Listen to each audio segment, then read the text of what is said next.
The Purge is a story about a young couple trying to rekindle their love in the middle of a government-sanctioned killing spree. Liz is a small-town girl who moved to LA to make it big as an actress. Shane moved to the city to take over the family funeral parlor. When their love runs dry, only the threat of imminent death can bring them back together. Watch as they overcome mass psychos, government death squads, and wealthy purgers in the quest to find the love they lost not so long ago. With the help of a grieving ex-police sergeant, waitress, and her annoying daughter, they fight for their love and their lives in a not-so-distant future where the government has legalized all crime one night of the year in an effort to kill the poor and save money. If you were thrust into this classic romantic tale, do you think you'd make it? Do you think you'd be able to survive 12 hours of unrestricted murder? You do? Well, you're wrong, and I'm here to tell you why. I have compiled a list of the top 20 reasons you wouldn't survive the Purge. However, before I start berating you for all the mistakes you'd make in a Purge-like scenario, hit the like or subscribe button as it really helps me make more of these videos. And do it now, because by the end of this analysis,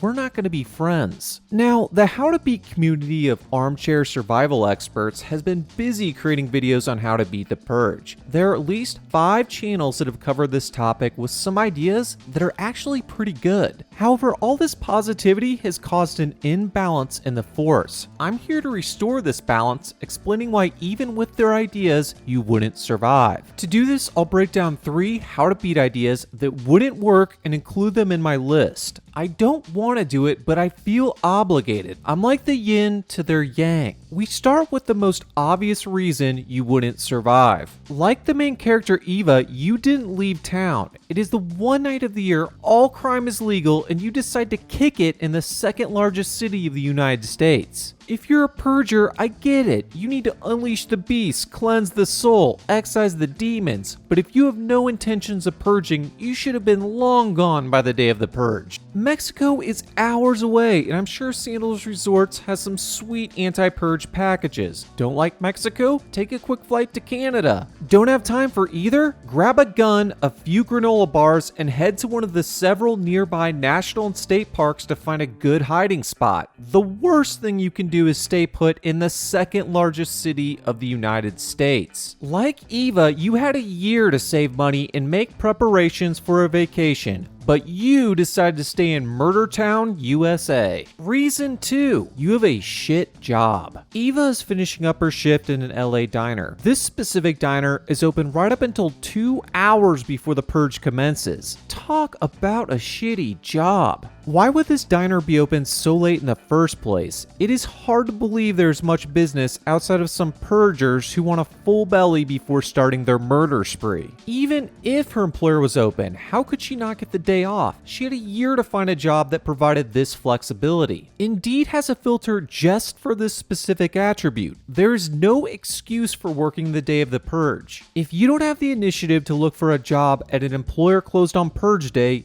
you're not going to survive. 3, a lack of focus. Liz and Shane are a troubled couple on their way to pick up some last-minute supplies for the purge. The relationship is falling apart and the tension between the two is palpable. You okay? Fine. You sure? You don't need to keep asking me. Now, we've all been through tough times in relationships, so this would be understandable if not for the fact that they are 2 hours away from being in the middle of a war zone. They should be focused on one thing, and that is surviving the night. Instead, Shane is swiping through old pictures of the couple when he should be watching how to beat videos for last-minute survival tips. Is the relationship really bad enough they can't put it aside for a day? If it is that bad, I actually have some good news for them. After tonight's purge, the relationship issues will disappear because they'll both be dead due to a lack of focus on what really matters. A lack of focus on the purge due to relationship issues or any other problem is reason number 3 why you wouldn't survive. Reason 4. Creepy stalkers. On her way home from the diner, Eva runs into her landlord. Hey. up, girl? How you doing? I always wondered what happened to Hector after the events of Fast and the Furious. I guess he ended up as Eva's creepy landlord. What a shame. Back when he was on the Naira racing circuit, he was surrounded by babes. Now he's just harassing tenants and not brushing his teeth. Hector is just one of a handful of creepers who want to take advantage of Eva during tonight's purge. His booze-fueled harassment should put an exclamation point on the need to prepare for a break-in tonight. She should take this as an immediate threat and act accordingly. Instead, she goes back to argue with her dad about taking his medication. Not taking creepy stalker threats seriously is a great way to end up in a dead meat video. Procrastination. The troubled couple finally make it to the store for some last-minute groceries, and they're not alone. The store is packed with fellow procrastinators as well as some unlucky clerks who better be getting hazard pay. Liz and Shane waited just hours before the purge to get groceries. Can they not wait until tomorrow to go grocery shopping? Yes, they may get a little hungry, but at least they won't risk the purge beginning before they make it home. On their way out, they run into a gang of creepy masked purgers. This is what happens when you're forced to park in the back of a Walmart lot due to your procrastination on Purge Day. A guy dressed more for Dia de los Muertos than the Purge bumps into Shane and stares them down. They proceed to have a staring contest with this guy and his mask killer friends until Shane loses and they decide to leave. Making a last-minute run to the grocery store for Hot Pockets is reason number 5 why you wouldn't make it. A lack of resolve. We are introduced to the film's hero, the sergeant, at his house. Here we learn of his intentions to kill the man who ran over his kid while drunk. Apparently, the man got off due to a technicality and the sergeant is planning to take justice into his own hands. While he puts on a good show drawing his weapon on the bedroom dresser, I seriously question this guy's resolve. Everyone knows a murder's success rate is directly proportional to the amount of pinned up photographs and newspaper clippings of their target. The sergeant's living room should be covered in pictures of the drunk driver. His measly collection of a few photographs and newspaper cutouts makes it clear he isn't sure about killing the man. Going out to purge with a lack of resolve will get you distracted and probably killed. Pre-purge kills. After Eva's run-in with Hector, you would think she would have immediately locked up and grabbed her gun. Instead, she decides to take a shower. Really? She can't wait to do it until after she's ensured her apartment is safe? At this point, it's minutes before the purge commences. Does she really want to go down to the wire on this? What if Hector decides to sneak in a few minutes before the purge and kill her quietly? How is anyone gonna know it didn't happen during regulation play? It's not like the medical examiner is going to determine the time of death for every corpse delivered to the morgue. You should anticipate pre-purge kills and lock up as early as possible. If you don't, someone like Hector is going to cheat the game and your loss will cost you your life. Hoverboard fails. Shane and Liz are on their way back from the store. While Shane's encounter with Mr. Dia de los Muertos brought his attention back to the dangers of the purge, Liz remains focused on their failing relationship. Jeez, that guy freaked me out. I thought we decided it was irreversible. Can she not wait to discuss this until they get home? Moments ago, she was threatened by mass killers. One would think she would shut up and not distract the driver. It takes their car stalling in the middle of downtown for her to finally focus on the purge. They discover one of the masked thugs from earlier sabotaged their car. Liz and Shane frantically call everyone they know for a ride, but no one is willing to pick them up. Not friends, not even family. They could Uber, but those Purge Day surge charges are murder. When the masked thugs show up, it appears they are doomed. However, YouTuber Cinema Summary brings up an idea for just how to beat such a situation. This is the first how to beat idea we'll break down in our analysis. If my life was in danger every year, I would plan ahead and make sure I had hoverboards in the car at all times. If they live 15 miles away, they can make it home in under an hour. The thought of these two redlining their hoverboards with masked thugs in pursuit makes me laugh. They just don't seem like the type who can pull off a high-speed hoverboard escape. It's more likely they'd lose their balance and crack their head open on the curb. If they were hoverboard competent, the creepy masked dudes on motorcycles would probably be able to keep up. Thinking you can hoverboard your way to safety from mass murderers on dirt bikes is another reason why you wouldn't make it. The door swings the other way, dummy. Eva and Callie finally activate their defenses. A locked door with a steel wire partition barricaded by 2 pieces of wood. Really? That's it? No superheated doorknobs, blowtorch booby traps, or swinging paint cans? It's the Purge. People are out to kill. Kevin McAllister mounted a better defense against the Wet Bandits, and he had less than 24 hours. They had an entire year. The question is, would someone like Hector be able to get through that door? At first glance, it looks pretty secure. There are a couple significant problems though. Let's review the tape to get a closer look. We'll pause it right here. Do you see the problem? There are no hinges on the inside of the door. They're located on the outside. This means the door opens outwards towards the hallway. Those sturdy looking pieces of lumber would be a helpful barricade if the door swung inwards, but do nothing when it swings the other way. The second problem is that the attacker is the superintendent. This gives him 2 advantages. First, he probably has a key to unlock the door. Second, his easy access to Eva's apartment means he's probably seen how her defenses are set up, including where the wire mesh is attached to the door frame. Some quick shotgun blasts of the screws fastening the mesh would allow him to pry open the last layer of defense and gain access to the apartment. If Eva had spent more than 15 minutes researching home defense, she would have realized a $100 outswing door bar is exactly what she needs to prevent someone from opening the door, even if they have access to a lock. This and a few other hacks would have improved her security many times over, but she didn't, and we'll soon see what this means for her and Callie. If you put less effort into security than an 8-year-old home alone on Christmas, you're what the French call les incompetents. Reason number 10, you brought a machete to a gunfight. The Purge begins and all types of characters come out of the woodwork. Some work in teams while others go solo. The weapons employed by each Purger vary as much as the personalities that wield them. Some wisely choose the high ground and sniper rifles. Others not so wisely choose visibility limiting masks and machetes. While the machete does rank high on the intimidation factor, its limited range of several feet does give it a slight disadvantage to high-powered rifles. This just goes to show us that the Purge cleanses both the soul and the stupid. Anyone who chooses the creepy mask machete combo will not survive the night. Bert here is going to guarantee it.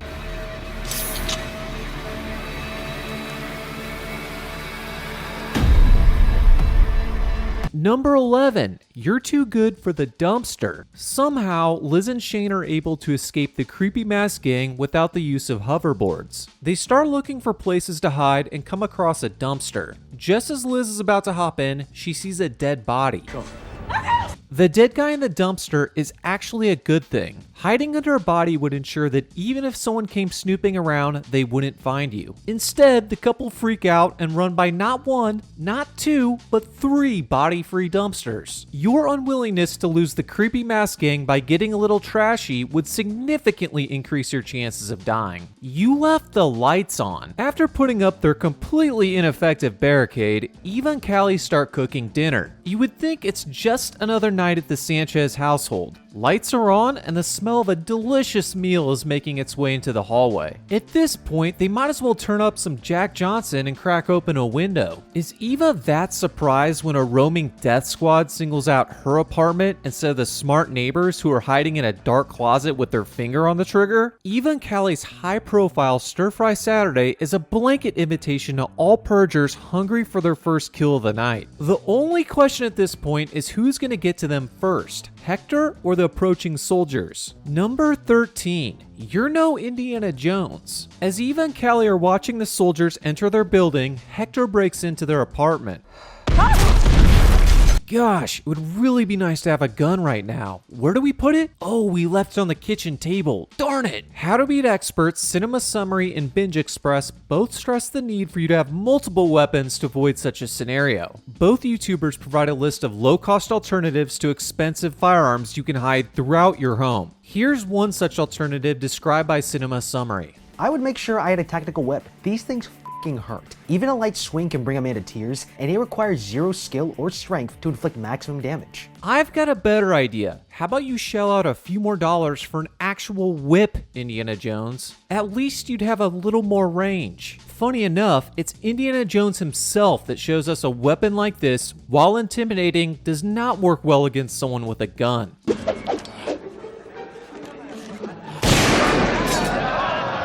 I've got a feeling Eva isn't going to feel too empowered with her 2.5 feet of limp rope when she hears Hector shooting through her barricade with a 12-gauge shotgun. Anything other than a gun and you're not going to make it through the Purge of 23. Reason 14. Uncle Sam wants to play. Just as Hector is about to have his way with Eva, Uncle Sam shows up. Last year's purge numbers were piss poor, and the government felt the effect. With not enough poor people slaughtered, the cost of this year's financial aid increased dramatically. The whole point of the purge is to reduce the poor, saving the government billions in economic aid. The theory of trickle-down deathonomics is not working. This year, the government is going to inject some hollow-pointed stimulus directly into LA's projects. Might as well cut out the middleman. They light up Hector with submachine guns that sound like something out of Star Wars.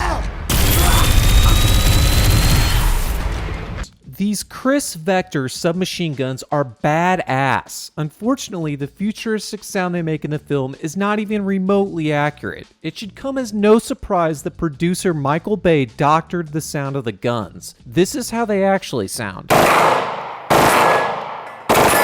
Regardless, Hector gets wrecked. No more Fast and the Furious spin-offs for this guy. If Uncle Sam decides to throw his hat in the ring and you get stuck on the crossfire, you're not gonna make it. The soldiers report down to their boss they captured the residence. Let's bring these two downstairs.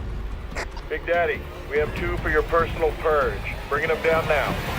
Big Daddy? That's a weird code name. Either I'm missing something, or this is one kinky group of soldiers, and I don't want to know what goes on in the back of that semi-truck. Reason 15. You're a decent human being. The sergeant, whose resolve I questioned earlier in this analysis, comes across Eva and Callie being dragged out to the semi-truck. If he was a dedicated murderer, he would have driven right past this struggle. Jeffrey Dahmer, the Zodiac Killer, and Ted Bundy would have all kept their eye on the prize. Instead, his human decency gets the best of him and he decides to save them. Now, helping innocents is not a good idea in the first place. They're gonna slow you down and probably get you killed. However, the larger danger is that they are actually purgers themselves. The sergeant doesn't know why they're being hauled into the truck. They could be a mother-daughter team who are out purging before being captured by the soldiers. Instead of logically thinking through these dangers, the sergeant harnesses his inner John Wick and attacks the soldiers. His gun fu proves too much for Big Daddy and the boys, allowing him to rescue Eva and Callie. If George R.R. Martin had written this classic, Eva and Callie would have slit the sergeant's throat right after he saved him. Oh no! Oh shit! Oh, really? Picking up strays during the purge is a good way to get yourself killed. While the sergeant was out saving Eva and Callie, Liz and Shane found his unlocked car and took cover. Upon returning with Eva and Callie, he yells at Liz and Shane to leave, but they won't budge. The sergeant has no other choice but to turn on the Uber app and charge them surge pricing. He drives away right as Big Daddy rises from the dead and mans the minigun. While they're able to get away, the minigun's armor-piercing rounds make Swiss cheese of the engine block and they come to a stop in an alley. The sergeant, who has done his good deed for the day, prepares to bid them farewell. He's got some killing to do. As he gets ready to part ways, his entitled passengers balk at his abandonment. I should never gotten involved. It's none of my business. Okay, but you did, so it is your business now, all right? So what are we all going to do? Just giving us guns? Won't slow Wait, you so down. you're really just gonna leave us here? Jeez, you ungrateful little fucks. He saved your lives and armed you. What else do you expect him to do? Give you a piggyback ride back to your house? How about you just say thank you? Eva is desperate though and promises she can provide the sergeant with another car if he helps them get to their friend's house. This satisfies the sergeant and he leads them through downtown LA. On the way they come across a variety of bozos who have no business purging, like this lady here. I am a one-woman fucking plague and you're all in my path! I don't think she's gonna last very long. And this guy. What was that? This guy's scream sounds like something out of Jurassic Park. While his war cry is terrifying, what follows is laughable. This guy doesn't even have a gun. At least the machete masked dudes had something. Was he expecting a bare knuckle brawl? Eventually the crew make it to Eva's house where the party's just getting started. Wine is flowing, the appetizers are out, and people are popping pills. Nothing like getting hammered the one night of the year you want to have keen senses. Number 16. You're banging someone you shouldn't. As the film Herald astutely called out, 50% of all murders are committed by those who know each other. The film reveals Eva's co-worker, Tanya, has been banging her sister's husband behind her back. The fact that Tanya is comfortable being around her sister on purge night is hard to believe. It is obvious Tanya's sister Lorraine knows something is going on between her sister and husband. The tension can be cut with a knife. Passive-aggressive insults are lobbed back and forth until Lorraine snaps and shoots her cheating sister dead right in front of their parents.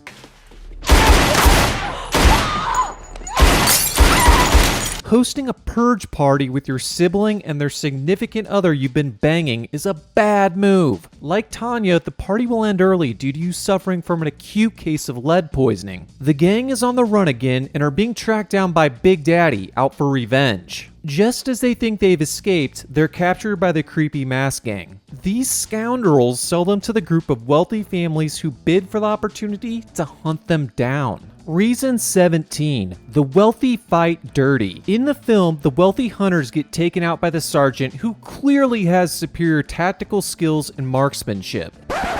Except this is not how it would go down. The perennial murder gala is only popular because year after year it is able to make rich white people feel like John McClane in Die Hard. The cards wouldn't be stacked against the sergeant. No. The cards would be shoved up places the sun doesn't shine. The sergeant and any other individual that could pose a threat would be tortured, beaten, and drugged to ensure Richie Rich and his friends get their purge on safely. Assuming you have even the smallest chance of surviving a group of wealthy murderers who bid to hunt you down is cute. It really is. However, in this fairy tale, the sergeant is able to save the entire group minus Shane. It is here that our story of romance comes to an end. Just as Shane and Liz finally found their love again, a machine gun toting waiter takes it away.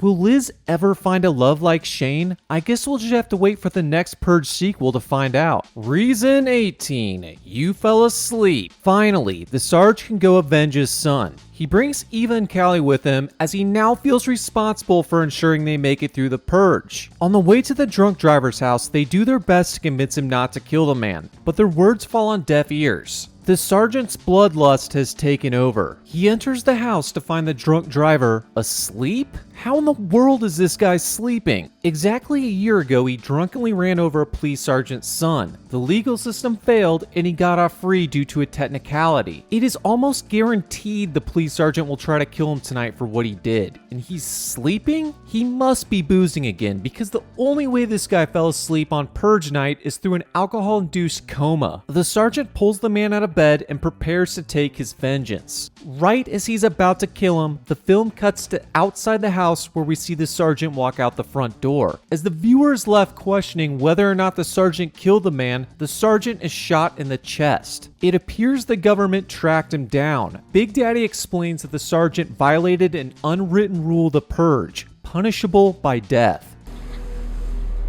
There's an unwritten purge rule, Sergeant. Don't save lives. After he finishes explaining the rules, he raises his gun to kill the sergeant. In a fortunate twist of fate, the drunk driver, who we now realize the sergeant spared, shoots Big Daddy in the head. Lucky for us, Big Daddy, who wore his hat and sunglasses all night long, takes them off in the morning sun so we can clearly see the money shot. Thank you, Big Daddy. Reason 19. Take a number, the hospital is full. While the Sarge is safe for now, his bullet wounds are severe and they need to get him to the hospital. Eva and Callie yell at the drunk driver to get his car, completely forgetting the one they arrived in a few minutes ago. They drive to the hospital, which is not busy at all. I find this a little hard to believe. It It's the morning after the Purge, a night dedicated to violence. Injured people are going to be lined up at the doors like it's Black Friday at Best Buy. That hospital is going to have a long line of gunshot victims, bloody corpses, and grieving family members. The best the sergeant can hope for is a couple band-aids and some ibuprofen from a triage nurse focused on saving women and children. If you suffer a life-threatening injury during the Purge, you better get to the hospital early. Arrive too late and you're gonna die waiting in line. Reason 20. You tried to beat the IRS. The last How to Beat idea we'll analyze comes from How to Beat Godfather, the film herald. In addition to providing an idea to survive the Purge, he tells us how to end it for good. Doing your taxes. All crime is now legal, including lying on your tax return. Whatever you put on this form is legal. This means that you can maximize all those deductions and exemptions until your federal income tax is 0. But here's the best part. If everyone files fraudulent tax returns during the Purge, then no federal income tax will be collected and the federal government won't have any money at all. The government would be forced to end the Purge. Sounds great, right? You can hop in your PJs, fire up TurboTax, and engage in some white-collar crime while everyone else is out killing each other. Not so fast, Neil Caffrey. The government is bad at a lot of things, but getting their money is not one of them. The IRS employs more than 70,000 individuals whose sole purpose is to make sure the government gets its money. I get it, the Purge said all crime is legal. However, the movie also revealed there are unwritten rules to the Purge. Unfortunately for all you devious accountants, this is likely one of those rules. Think about it. The whole purpose behind the Purge is to save money. If the government is so intent on saving money that they authorize an entire day of killing, do you really think they're gonna let you get away with tax evasion? Nah, they're gonna find out what you did and you're gonna pay for it, literally and figuratively. This brings our analysis to a close. Thanks to all the Master How to Beaters for providing me with some easy targets. All kidding aside, there's some great videos out there for ideas on how to survive this scenario if the new Founding Fathers ever do come into power. I've linked to their videos below. I hope you liked my glass half empty analysis of why you wouldn't survive the Purge. If you'd like me to expand on your inability to survive other horror movie scenarios, please consider subscribing as it helps me make more videos. Thanks for watching, and remember to live life to the fullest. If something like the Purge were to happen, you're not gonna make it.